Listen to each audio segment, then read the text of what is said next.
말씀을 보시겠습니다. 마태복음 9장 10절에서 13절까지의 말씀입니다. 자, 다 같이 읽겠습니다. 시작. 예수께서 마태 집에서 앉아 잡수실 때에 많은 세리와 죄인들이 와서 예수와 그의 제자들과 함께 앉았더니 바리새인들이 보고 그의 제자들에게 이르되 어찌하여 너희 선생은 세리와 죄인들과 함께 잡수시느냐. 예수께서 들으시고 이르시되 건강한 자에게는 의사가 쓸데없고 병든 자에게 쓸데있느니라. 너희는 가서 내가 긍휼을 원하고 제사를 원하는지 아니하노라 배우라. 너는 죄인을 부르러 왔노라. 아멘. 아멘. 주님, 오늘 또 이 말씀을 통하여 크신 은혜 받기를 원합니다. 이 땅에 많은 사람들이 살면서 죄와 의에 대해서 굉장히 많은 규정을 정하고 자기 중심으로 죄를 말하고 있지만, 죄와 의에 대해서라 함은 우리를 창조하신 하나님으로부터 비롯된 것이고 하나님의 판단으로부터 비롯되는 것입니다. 아버지 하나님, 이 시간에도 이 본문을 통하여 죄에 대해서 배우려고 합니다. 주의 성령이 제 입술과 생각을 주장하시고 듣는 이들의 심령 안에서도 이 말씀을 깨달아지도록 축복하여 주시옵소서. 이 시간에도 주께서 함께 하시고 주장해 주실 걸 믿사오며 예수님의 이름으로 기도합니다. 아멘. 아멘. 오늘 설교 제목은 도대체 죄가 무엇인가 입니다. 죄를 규정하는 건 사람을 창조하신 하나님만이 하실 수 있는 일입니다. 누구 때문에 존재하는지도 모르는 사람은 죄나 의에 대해서 말할 자격이 없습니다. 무엇이 죄이고 무엇이 의입니까? 죄와 의를 규정하려면 죄와 의를 규정하는 상대가 반드시 있어야 됩니다. 그렇다면 성인이라고 말하겠는 당사자, 사람은 죄가 무엇인지 규정할 수 있습니까? 사람은 죄가 무엇인지 알지 못합니다.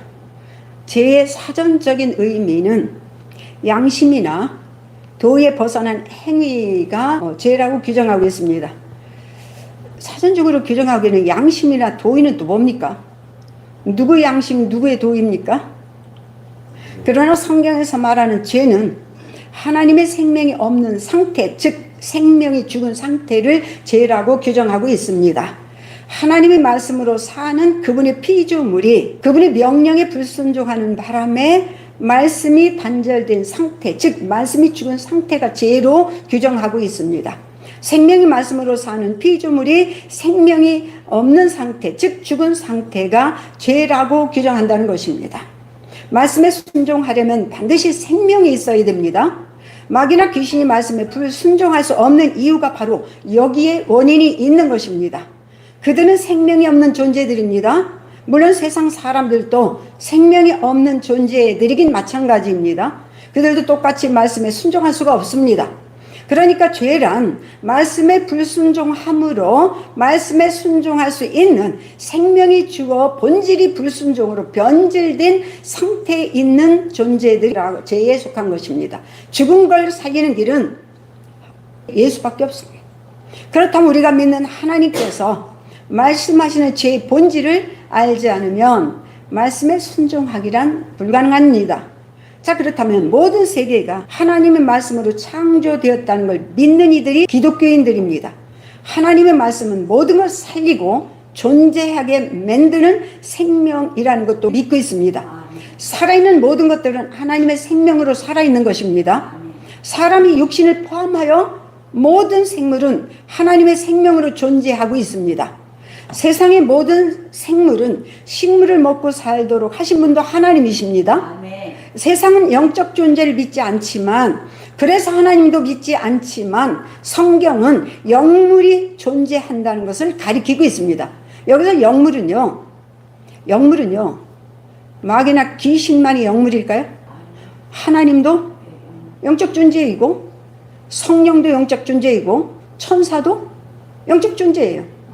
구약 성경에도 보면은요, 천사들이 이 세상에 사람에게 나타나 보이기도 하고 사람들에게 심부름도 하고 사람들을 지원도 하는 일들이 기록해 있습니다.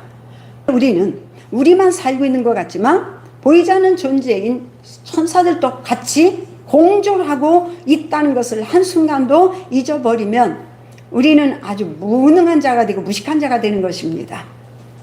이런 영물은 하나님이 명령하시는 말씀에 순종함으로 생명 안에서 살게 하셨습니다. 그래서 하나님의 명령의 말씀을 거역하면 생명이 즉시 죽어버려서 하나님과 관계가 단절되어 버립니다. 야고보에서 순종하지 않는 믿음은 죽었다. 아무리 말씀을 많이 기억하고 있어도 그 말씀이 순종하지 않는다면 그 말씀은 나에게 아무런 영향력, 능력을 행사하지 못한다. 그러니까 하나님의 말씀을 많이 알고 있다는 것 자체로 생명에 속한 것이 아니고 그 말씀에 순종함으로 그 말씀이 나를 지배하고 주장할 수 있는 능력으로 발동한다 그 말입니다. 그래서 명령의 말씀을 거역하면 생명이 즉시 죽어버려서 하나님과 관계가 단절되어 버린다는 사실을 우리는 알고 있고 경험하고 있습니다. 하나님 말씀은 피조물들이 순종하여 살 수 있도록 구체적으로 행동을 지시하는 명령으로 계시하셨습니다. 하나님 말씀이 하라는 대로 순종하면 영원히 죽지 않고 살 수가 있습니다. 이것이 피조물이 하나님의 생명으로 사는 방식입니다.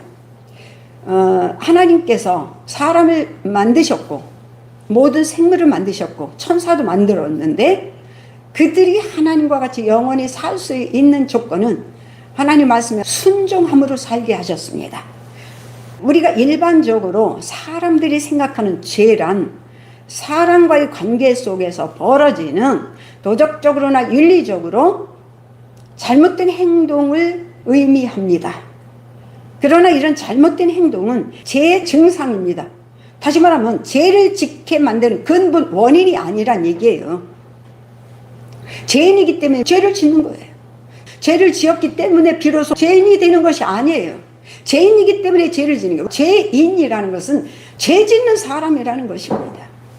몸이 아프고 고열이 발생하는 것은 어떤 질병이 발생한 증상이지 고열 자체가 질병이 아니고 질병이 났다라는 증상에 불과한 것처럼 죄를 짓고 악한 일을 행하는 것은 죄인이라는 것을 증명해주고 있는 증상들이라는 것입니다. 잘못된 행동은 죄의 증상들에 지나지 않습니다. 그래서 고열이 발생하면 높은 열을 일으키는 원인을 찾으려고 병원을 찾아가서 갖가지 검사를 받습니다. 이처럼 죄를 짓게 하는 원인이 생명이 죽었기 때문이라고 하나님께서 이미 정하셨습니다. 이 원인을 가르쳐 주는 것은 오직 우리를 창조하신 하나님 외에는 없습니다. 생명이 죽어 있는 존재가 사망의 존재입니다. 죽은 영이 죄를 짓는 근원이고 죽은 영이 악하게 행동하게 만드는 증상의 근원이라는 것입니다. 성경은 지속적으로 가르치고 있습니다. 생명이 죽어있는 존재가 곧 사망의 존재인데 죽은 영이 죄를 짓는 근원이고 죽은 영이 악하게 행동하는 증상의 근원들이라고 말하겠습니다.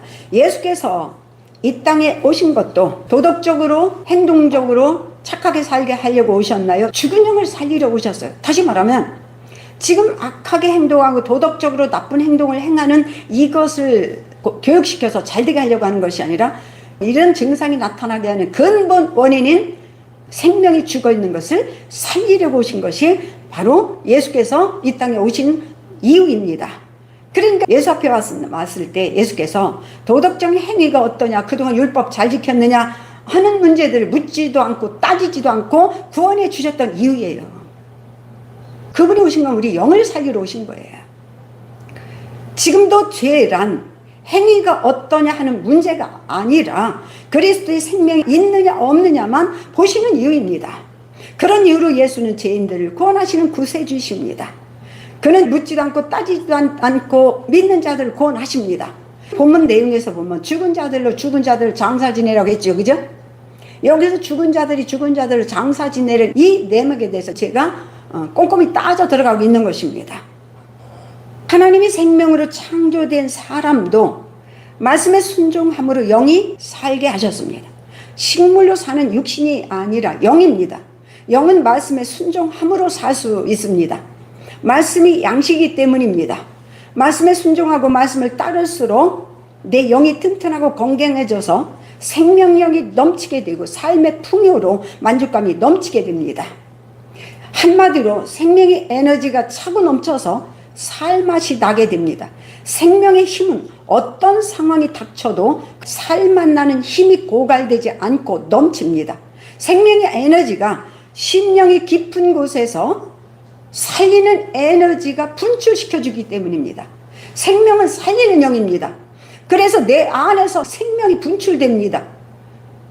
요한복음 7장에 말씀하시는 것은 예수께서 서서 외쳐 이르시되 누구든지 목마르거든 내게 와서 마시라. 나를 믿는 자는 성경의 이름같이 생수의 강이 흘러오리라 하시니 이는 그를 믿는 자들이 받을 성령을 가리켜 말씀하십니다. 배에서 생수의 강이 흘러 넘치리라. 다시 말하면 믿음이 강하다는 것은 생명의 에너지를 통해서 육신을 지배하고 다스릴 수 있다는 능력이 있다는 얘기예요. 믿음이 강하다는 것은 생명이 넘친다는 얘기예요. 그리고 믿음이 강하다는 얘기는 영의 힘이 에너지가 넘친다는 얘기예요. 그렇기 때문에 영의 에너지가 힘이 넘치면 육신이 아무리 강력하게 못 살겠다, 죽고 싶다, 어떻게 하느냐, 사느냐, 못 사느냐 난리가 쳐도요 거기에 대해서 영향력을 받지 않습니다. 오직 하나님 말씀대로 순종하여 육신을 다스리고 지배할 수 있는 능력이 있는 것입니다. 이렇게 볼 때에 교인들이 교회를 다니면서도 그렇게 무기력하고 무능력한 이유를 즉시 깨달아질 수가 있습니다. 하나님 말씀에 순종하는 사람은 생명의 에너지가 영의 깊은 곳으로부터 나와서 마음을 적시고 육신을 적시고 생활의 모든 부분에도 풍요롭게 생명의 에너지가 발산됩니다. 이런 생명의 에너지는 마음을 지배하고 육신을 지배하고 환경을 지배하고 세상의 어떤 문제 앞에서도 두려워하지 않음으로 앞으로 밀고 나가는 능력을 막 발산시켜 줍니다.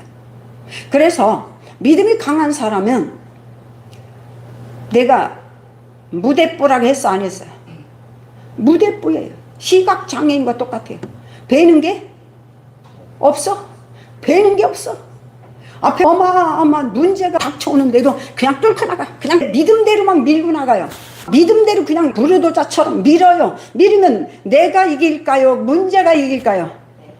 문제가 밀려요. 그죠? 문제가 밀려요. 믿음은 이 세상에 어떤 것도 이길 수가 없습니다. 사망은 생명을 이길 수가 없습니다. 그래서 예수께서 죽으셨으나 살아나잖아요. 그래서 영으로부터 흘러나오는 이런 생명의 에너지가 흘러넘치는 힘을 공급해 주기 때문이에요. 그래서 믿음이 강하기 위해서 우리가 말씀과 기도에 힘쓰는 이유예요. 우리가 말씀과 기도를 힘쓸 때에 믿음이 강해지는 것은 두 가지밖에 없어요. 말씀과 기도밖에 없습니다. 말씀과 기도에 힘쓰는 사람들은 두려운 게 있어 없어요? 없습니다. 그리고 문제를 여겨요 안 여겨요? 문제를 여기지도 않고 환경과 여건들이 아무리 열악하고 나를 덮치는 듯해도 절단코 거기에 넘어지거나 거기에 흔들거리거나 거기 따라 요동치는 일은 결단코 없습니다. 이것이 피조물을 살게 하는 생명의 에너지의 능력입니다. 생명은 모든 생물이 가진 속성으로서 살아가는 에너지이고 원동력이고 활력입니다. 하나님께서 첫사람 아담을 창조하시고 육신의 양식으로 식물을 주었지만 영의 양식으로 말씀을 명령하여 순종하여 살게 하셨습니다.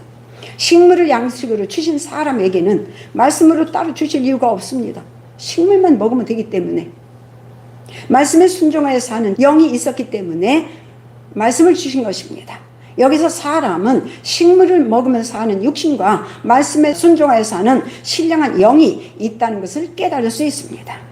여호와 하나님께서 동산의 각종 나무의 열매는 마음대로 따먹되 선과 악을 알게 하는 나무의 열매는 먹지 말라.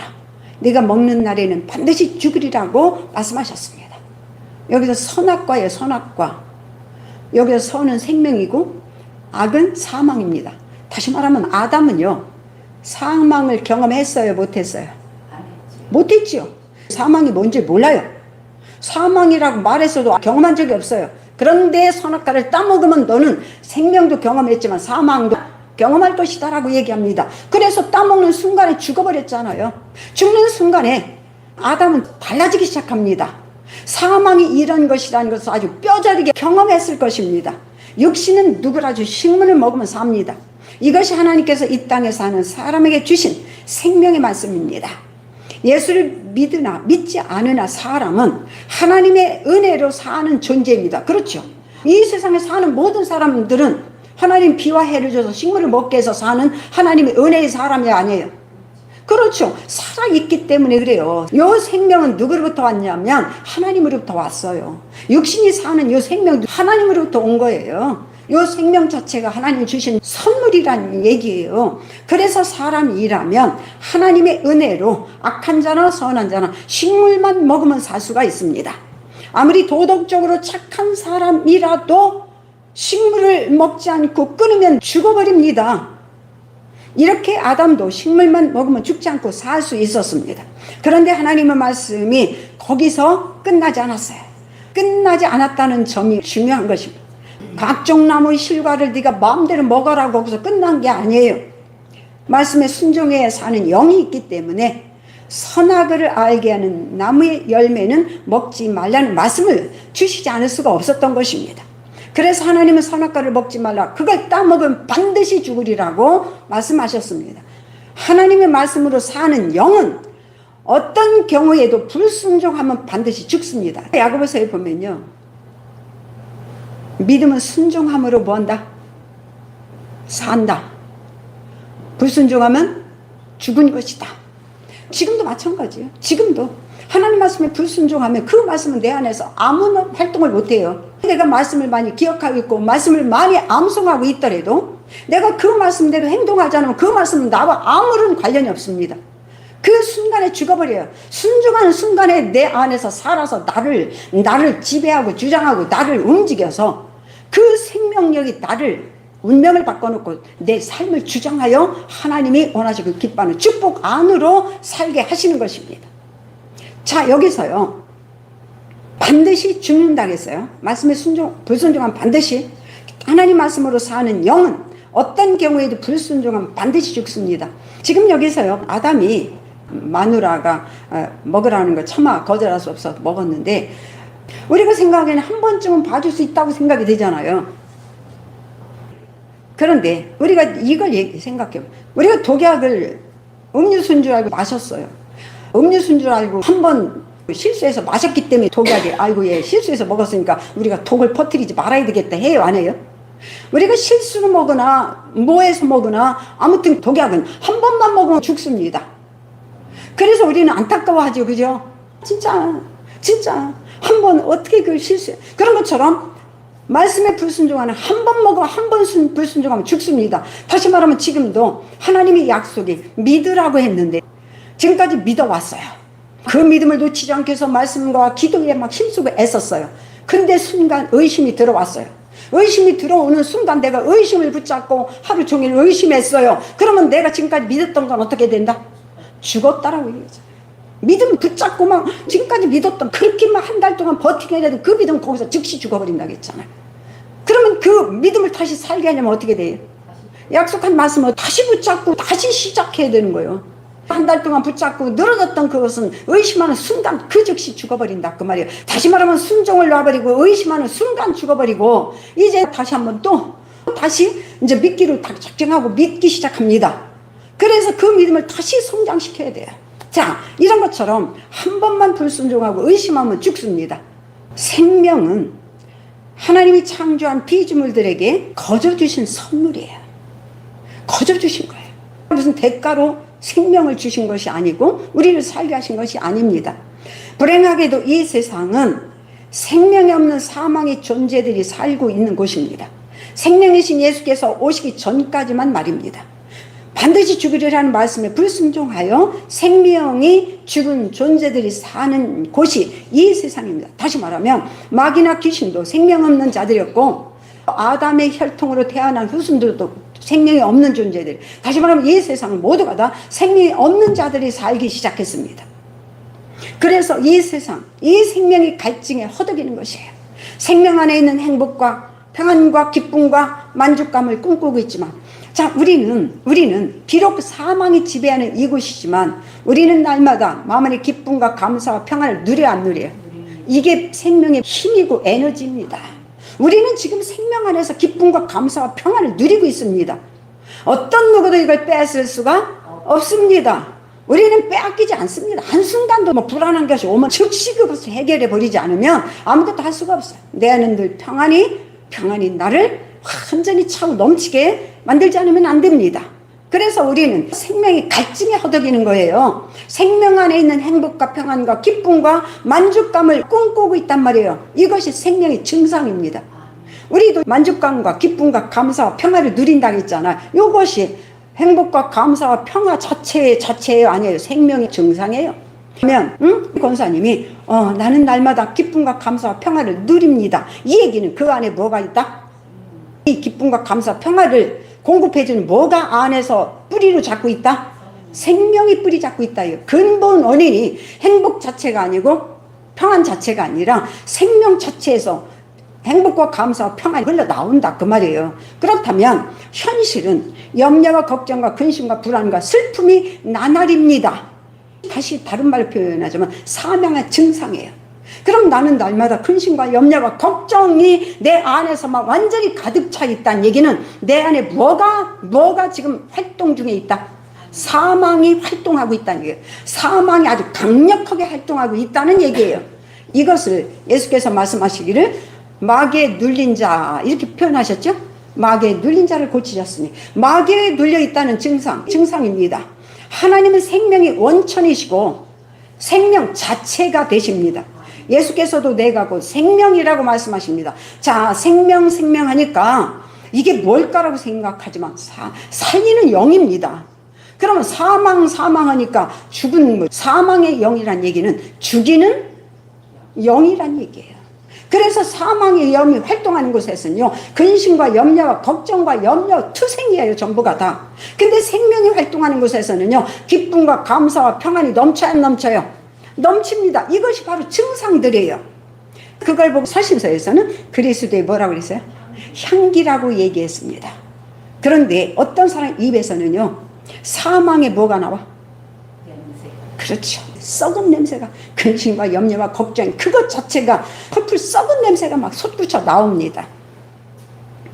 지금 인류가 겪고 있는 모든 고통의 근본적인 원인을 아시는 하나님께서 세상에 생명이 필요하다는 걸 아시고 보내신 생명이 곧 예수이십니다.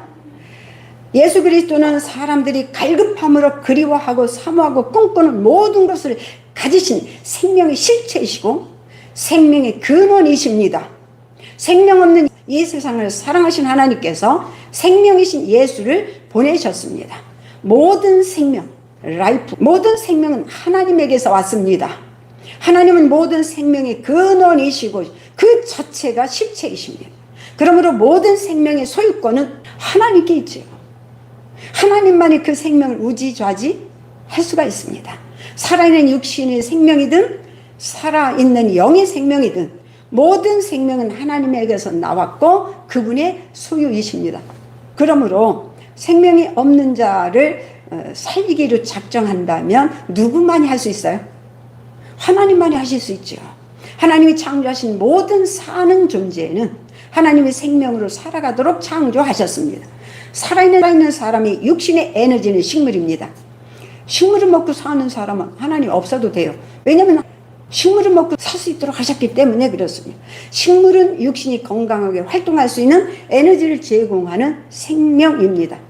아무리 천하장사라도 식물을 먹지 않으면 기운이 점점 사라지다가 죽습니다. 죽어가는 사람은 음식물을 거절합니다. 이 말은 굉장히 의미가 큽니다. 죽은 사람은 식물을 먹지 못합니다. 죽은 시체에다가 아무리 음식을 넣어줘도 흘러나옵니다. 이 얘기를 다시 영적으로 표현해 보겠습니다. 믿음이 약하고 믿음이 영적으로 시들시들한, 영이 힘이 없어서 시들시들한 사람은 말씀을 먹을 수가 없습니다. 말씀을 싫어합니다. 말씀을 거절합니다. 말씀 얘기하면 막 싫어합니다. 그러다가 이제 그 영이 죽은 사람은 예수 얘기만 하면 팔팔 뜨고 싫어합니다. 완전히 똑같습니다. 죽어가는 사람은 음식을 거절해요. 몸에서 다 거부합니다. 똑같습니다. 식물은 살아있는 사람에게 필요한 에너지입니다. 이렇게 모든 영도 하나님 말씀에 순종하여 살도록 하셨습니다. 그런데 불순종하다가 다시 말하면 생명을 거절했다가 죽어버린 영은 말씀에 순종할 수 없습니다. 죽은 영은 말씀에 순종할 수 없습니다. 지금 본문에서 죽은 자들로 죽은 자를 장사하게 하라고 얘기했습니다.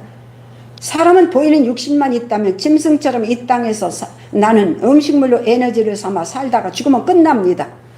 일반적으로 세상에서는 이렇게 살다가 죽으면 끝나는 것이 사람이라고 생각하고 있습니다. 그런데 사람은 보이는 몸만 있는 게 아니라 육신이 죽어도 죽지 않은 영원히 사는 영이 함께 있다라고 성경은 지속적으로 말씀하고 있습니다.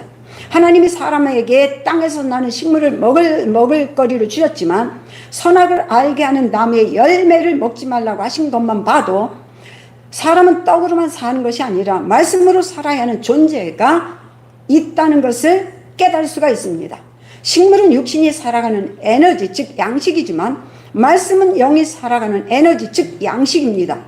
사람은 육의 양식과 영의 양식이 동시에 필요한 존재로 하나님께서 창조하셨습니다. 육신이 식물을 날마다 씹어서 먹으면 몸에 들어가서 에너지를 만들어 건강을 만들듯이 영도 말씀을 날마다 깊이 묵상하고 그 말씀에 따라 순종하여 영을 건강하게 만듭니다. 힘있게 만듭니다. 믿음이 좋다는 얘기는 영이 힘이 좋다는 얘기예요. 영이 건강한 사람은 육신의 생각에 따르지 않습니다. 할렐루야. 육신의 생각에 질질 끌려다니지 않습니다. 환경과 여건에 질질 끌려다니지 않습니다. 환경과 여건에 따라 요동치고 흔들거리지 않습니다. 말씀을 사랑하고 말씀을 따라서 살아갑니다. 어떤 여건 속에서도 생명이신 예수를 믿음으로 말씀에 순종하여 죽었던 영이 다시 태어난 그리스도인들에게 예수를 통하여 생명의 말씀을 주신 것도 영이 건강해 살아가도록 주신 것입니다. 다시 태어난 영도 육체와 마찬가지로 말씀에 순종함으로 점점 성장하고 자라도록 하셨습니다. 예수께서 대답하여 이르시되 기록되었을 때 사람이 떡으로만 살 것이 아니요 하나님의 입으로부터 나오는 모든 말씀으로 살 것이니라고 말씀하셨습니다. 마태복음 4장 4절에 이게 신명기 8장 3절에 있는 말씀입니다. 왜 아담에게 식물과 말씀을 동시에 주셨는지 알게 하는 구절입니다. 영이 존재하고 살았기 때문입니다. 아담은 에덴 동산의 수많은 열매를 마음대로 따 먹으면서 육신의 양식으로 삼았지만 선악과를 따먹지 말라는 말씀에 순종함으로 또 영이 양식으로 삼아서 살았습니다. 그러니까 선악과를 따먹지 않고 마음대로 먹었을 때에 에덴 동산에서 아담은 쫓겨난 일이 없습니다. 그때 그들의 삶은 하나님이 창조 목적에서 조금도 빗나가지 않았고요. 하나님이 창조 목적에 부합하도록 기쁨과 감사와 평안과 만족감을 누리면서 행복하게 살았을 것이 분명합니다. 물론 아담이 먹으라는 식물을 먹지 않다가 굶어 죽었다는 기록은 없습니다. 하지만 먹지 말라는 선악과는 따먹고 영이 죽은 바람에 에덴 동산에서 쫓겨났다는 기록은 있습니다. 아마도 에덴 동산은 영이 살아있는 사람으로 해서 설계된 우리가 표현하자면 파라다이스였을 것입니다. 파라다이스가 뭐냐면 낙원입니다. 파라다이스라는 것은 사전을 찾아보면요 근심이나 걱정 없이 행복을 누리면서 누릴 수 있는 곳이 파라다이스예요. 보통 지상에서 사람들이 꿈꾸는 이상향 즉 낙원을 말하는 것입니다. 이게 사전적인 것을 얘기하고 있는 것입니다.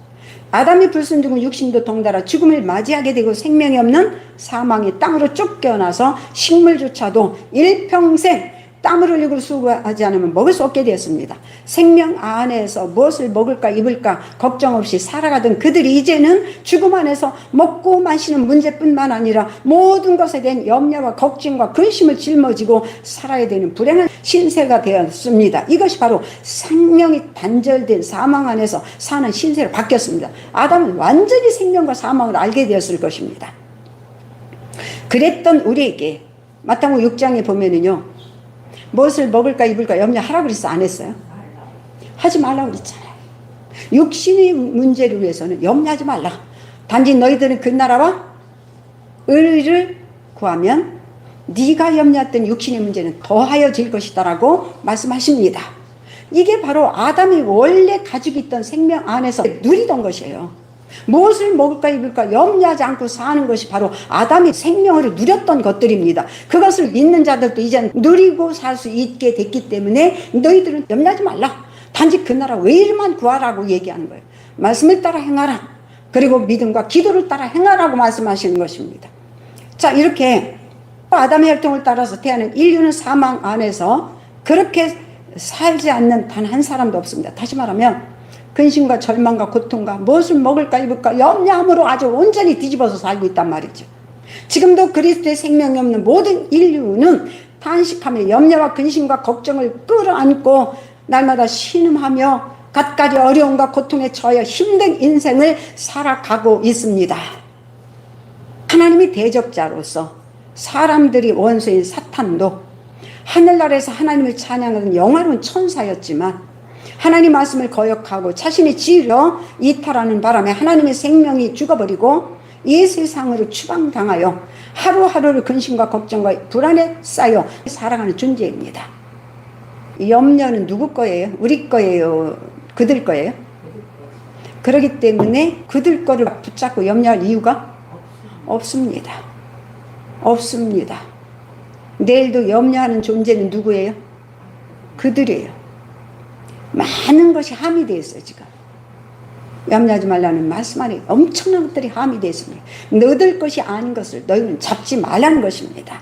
하나님은 죽은 자와 관계하는 하나님이 아니라고 하셨습니다. 아담도 마귀도 생명이 없는 죽은 자들입니다. 하나님은 죽은 자의 하나님이 아니요 살아있는 자의 하나님이시다 라고 말씀하십니다. 하나님을 거역하고 배반하여 생명이 없는 것이 사망입니다. 또한 이것이 죄입니다. 사망이 곧 죄와 니꼴 상태입니다. 하나님을 반역하여 생명이 죽은 상태가 죄입니다.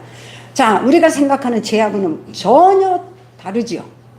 우리가 생각하는 죄하고는 전혀 다릅니다. 전혀 다릅니다. 이때부터 천사이든 사람이든 일평생 하나님의 뜻을 거역하고 반역하면서 절망과 고통스러운 죄인의 길, 사망의 길을 걷기 시작합니다. 육신이 저지르는 죄악은 영이 죽어서 드러나는 증상에 불과합니다. 지금 도덕적으로 뭐 어쩌고저쩌고 얘기하는 것들은 전부 다요 죄인의 증상일 뿐이에요. 하나님이 보시는 죄는 생명이 있느냐 없느냐에 관계되어 있습니다. 예수께서 살리려는 것도 죽은 영입니다. 육신이 죄를 짓느냐 하는 문제는 죄의 본질이 아닙니다. 죄인이냐 하는 문제는 영의 문제입니다. 그렇기 때문에 예수 앞에 오는 자들에게 너는 왜 율법대로 살았느냐, 너는 왜 그동안 개판으로 살았느냐, 너는 왜 이렇게 사기치고 도둑질 했느냐, 너는 왜 그 지경했느냐, 심지어 가늠한 여자도 왔을 때 묻지도 않고 따지지도 않잖아요. 그 행위를 따지지 않잖아요. 모두가 다 예수 앞에 온 자들에게 내가 나를 믿느냐, 할렐루야, 나를 믿느냐, 묻지도 않고 따지지도 않아. 찾아보십시오. 찾아보십시오. 그런데 왜 우리는 계속 그걸 묻고 따집니까? 나는 어떤 누구도요 어떻게 행동이 어떠냐 저쩌냐고 난 묻지도 않고 따지지 않습니다. 솔직히 관심이 없습니다. 나는 그에게서 믿음이 있느냐 없느냐를 봅니다. 왜냐하면 예수가 하신 일이기 때문에 그래요. 예수가 하신 일이기 때문에 그래요. 예수는요 우리를 믿음이 있느냐 없느냐만 보십니다. 할렐루야. 믿음이 있는 이후에는 하나님 말씀에 따라서 살 수 있기 위해서는 하나님 말씀을 따를 수 있고 순종할 수 있는 믿음이 강력해야 돼요? 안 강력해야 돼요? 그래서 우리는 믿음이 약한 자들은 자꾸 육신을 따라서 뭐예요? 지금도? 자꾸 육신을 따라 행하다가 굉장한 문제에 시달리고 있잖아요. 그것 자체가 천국에 가느냐 못 가느냐를 결정하는 거 아닙니다. 이렇게 사람은 태어날 때부터 죄인의 신분입니다. 신분 자체가. 이걸 다시 말하면 양반은요 그 아이가 장애를 입고 태어나도 어때요? 양반이에요. 그 아이가 그 지식적으로 좀 바보처럼 태어나서도 어때요? 양반이에요. 왜냐면 그 아버지 혈통이 뭐기 때문에.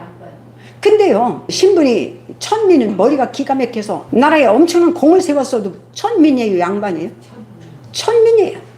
신분이 그렇다는 거예요. 우리도 마찬가지예요. 죄인이라는 것은 무슨 죄를 지었기 때문에 비로소 죄인이라고 하는 것이 아니고 우리 신분 자체가 아담의 혈통에 따르는 죄인이라는 얘기예요. 아담의 혈통에 따라서 죄인이라는 것이에요. 자, 출생하는 순간 죄인이에요, 의인이에요? 죄인입니다. 왜냐면 신분이 그렇다는 거예요. 죄를 지었다는 것과는 관계가 없습니다. 그렇다고 하면 착하게 사는 사람은 의인입니까? 예수 앞에서 바리새인과 율법사들이 그걸 얘기하고 있는 것이요. 그들은 육신의 행위에 대해서 자기네들이 규정한 수준만큼 올라오면 의인이라고 규정을 했기 때문에 그것이 의를 규정하는 것이 아닌 예수가 믿느냐 안 믿느냐로 의가 정해지기 때문에 그들이 지금 외식하고 있다고 얘기한 것입니다. 그러므로 우리가 죄를 지었느냐 착하게 사느냐 안 살았느냐 중요한 얘기가 아니에요. 우리 신분이 그렇다는 거예요. 신분이. 자, 사망은 하나님의 생명과 연합하던 관계가 끊어진 것입니다. 하나님의 생명과 끊어진 것이 바로 죄입니다. 이렇게 단절된 관계를 다시 회복하는 것은 하나님만이 가능하십니다. 하나님과의 관계가 끊어진 피조물의 형편은 고통 그 자체입니다. 아담의 후손으로서 생명을 경험하지 못한 후예들의 삶은 우리가 살아가는 이 모습 이대로입니다. 탄식과 불안과 근심과 채워지지 않는 부족함과 그리고 불만족스러움 등등으로 모든 상태입니다. 자, 우리가 지금 여기서 살고 있습니다. 만족하십니까? 만족하셔요? 지금 내가 살아가는 이 삶을 만족해요, 안 해요? 만족해요? 할렐루야. 믿음 안에서는 만족합니다. 그죠? 그러나 믿음이 없는 사람은 어때요? 만족해요, 안 해요? 만족 못합니다. 그리스도의 생명을 주시지 않는다면 인류는 이 모양 이 꼴로 살다가 영원히 멸망에 처하게 됩니다. 마귀처럼 말입니다. 예수께서 이르시되 내가 곧 길이요 진리요 생명이니 나로 말미암지 않고는 아버지께로 올 자가 없느니라. 할렐루야. 나는 이 말씀처럼 가슴을 뜨겁게 하는 게 없어요. 그죠? 이 말씀은 언제라도 내 가슴을 막 충동질합니다. 진실로 진실로 너에게 이르노니 믿는 자는 영생을 가졌나니 생명을 가졌나니 내가 곧 생명의 떡이라. 너희 조상들은 광야에서 만나를 먹었어도 생명이 없었고 죽었으나 이는 하늘에서 내려온 떡이니 사람으로 하여금 먹고 죽지 아니하게 하는 것이니라. 나는 하늘에서 내려온 살아있는 떡이니 사람이 이 떡을 먹으면 영생하리라. 영원히 살리라. 할렐루야. 내가 줄 떡은 곧 세상의 생명을 위한 내 살이니라라고 말씀하셨습니다. 예수님이 인류의 죽은 영을 살리는 생명으로 오셨습니다. 예수 입에서 나오신 말씀도 생명이십니다. 그리스도인들이 말씀에 순종하도록 주신 것입니다. 그리스도인들은 자들이 영이 살아있는 자들입니다. 하나님은 죽은 자의 하나님이 아니십니다. 다시 말하면 불순종한 죄인들이 하나님이 아니십니다. 생명이 없는 존재는 심판의 대상이지 하나님이 친밀하게 관계하시려는 대상이 아닙니다. 하나님은 살아있는 자들이 하나님이시지 죽은 자들이 하나님이 아니십니다. 아니십니다. 본문에서 예수님을 따르려고 했던 어떤 청년이 예수님에게 이렇게 말합니다. 내가 집에 가서 아버지를 장사 지내고 와서 주님을 따르겠습니다라고 말씀하니까 본문 내용에서 보니까 죽은 자를 장사하게 하고 너는 나를 따르라라고 얘기합니다. 다시 말하면 주님의 부르심은 세상의 어떤 계명보다도 앞선다. 첫 번째라는 것을 보여주기도 하지만 여기서 죽은 자들로 하여금 죽은 자를 장사 지내게 하라고 얘기한 것은 여기 죽은 자라는 것은 지금 우리가 죽은 자가 어떻게 장사를 지냅니까? 바로 영이 죽은 자들을 얘기하고 있습니다. 그리고 또한 현재 죽은 자를 말하고 있는데 죽은 자를 장사하게 하라. 다시 말하면 지금 죽은 자도 생명이 없은 채로 죽었다. 그러니까 지금 생명이 없는 자나 죽어서 생명을 얻을 기회도 없는 자나 죽은 자가 죽은 자를 그러니까 사망의 자들이 하게 만들고 너는 나를 따르라. 왜? 지금 이 청년은 예수의 제자가 되려고 했던 이 청년은요 예수님 믿고 따른 자들 생명으로 다가온 자들이란 말이에요. 그러니까 죽은 자들하고 관계하지 말고 너는 생명인 나를 따르라고 말씀하십니다. 지금 여기서 죽은 자와 살아있는 자의 차이점은 생명을 가진 자와 없는 자의 차이이지 존재하느냐 존재하지 않느냐의 차이가 아닙니다. 죽었다 살았다가 아니에요. 도덕적으로 착하게 살았느냐 살지 못했느냐의 차이가 아닙니다.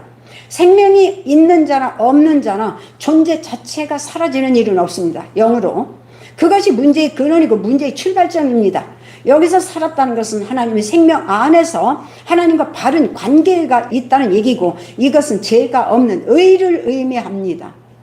의를 의미합니다. 행실 문제가 아닙니다. 예수께서도 죽은 자에 대한 정의를 구체적으로 드러내신 구절이 있습니다. 한 서기관이 나와서 예수께 말하되 선생이여 어디로 가시는지 저는 따르리이다. 예수께서 이르시되 여우도 굴이 있고 공중의 새도 거처가 있으되 인자는 머리 들 곳이 없다 하시더라. 그때는 지상에서 영이 살아있는 사람은 예수밖에 없었습니다. 예수 외에 아무도 살아있는 자가 없습니다. 예수는 살아있는 자의 머리, 즉 교회의 머리가 되시라고 오신 것입니다. 교회는 그리스도를 주로 모시는 사람들의 공동체입니다. 또한 그리스도의 영은 신자들의 심령이 거처가 되십니다. 그렇기 때문에 그때 당시에 예수님이 거처할 집이 있었어 없었어요? 예수님 거처가 없다고 그랬어요. 그러니까 무슨 소리예요? 영이 들어가서 살 곳이 없다. 다시 말하면 살아있는 영이 하나도 없다는 것을 의미하고 있습니다. 그러나 그때 주님이 거처가 되실 영은 지상에 하나도 존재하지 않습니다. 주님이 거처가 되실 신자는 예수께서 죽으시고 부활하신 이후에 탄생되기 때문입니다. 지금은 그리스도 안에서 거처를 삼으시고 성령으로 오셔서 우리 안에 함께 살고 계십니다. 말씀도 죽은 영이 살아난 신자들에게 필요합니다.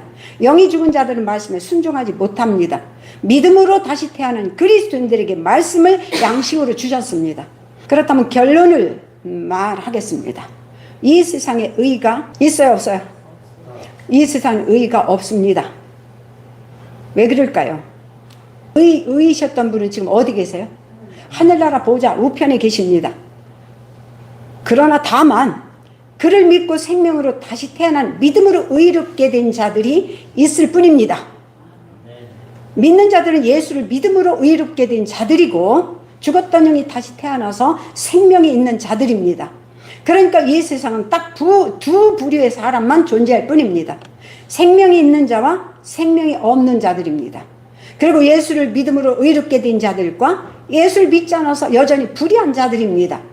놀랍게도 하늘나라는 예수를 믿어서 생명이 있는 자들이 가는 곳이고 믿음으로 의롭게 된 자들이 가는 곳입니다. 이 세상은 의가 있는 것이 없습니다. 아무리 자기가 의롭다 하더라도 가시면 안 됩니다. 의의 주체가 되시고 의의 실체가 되시고 의의 본체가 되시는 예수는 하늘나라 보좌 우편에 계시고 우린 다만 그분의 의를 힘입어 믿음으로 의롭게 된 자들입니다. 그렇기 때문에 우리가 의의 주체가 될 수가 있어 없어요? 우리가 의의 본체가 될 수가 있어 없어요?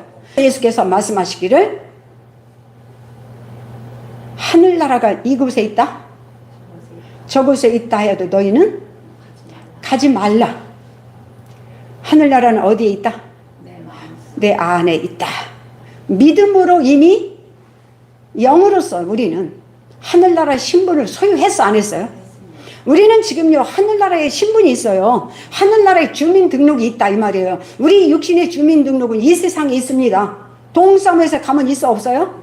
우리 주민등록이 있습니다. 그런 것처럼 우리 영의 주민등록은 영의 생명록에 하늘나라의 신분이 있습니다. 그렇기 때문에 우리는 지금 여기서 비록 살아도 하늘나라의 신분이기 때문에 우리 육신이 깨져버려도 하나님의 천사가 우리를 데려가기 때문에 천국에 가려고 여기 가고 저기 찾아다닐 필요가 어디 있어도 나를 누가 데려가요?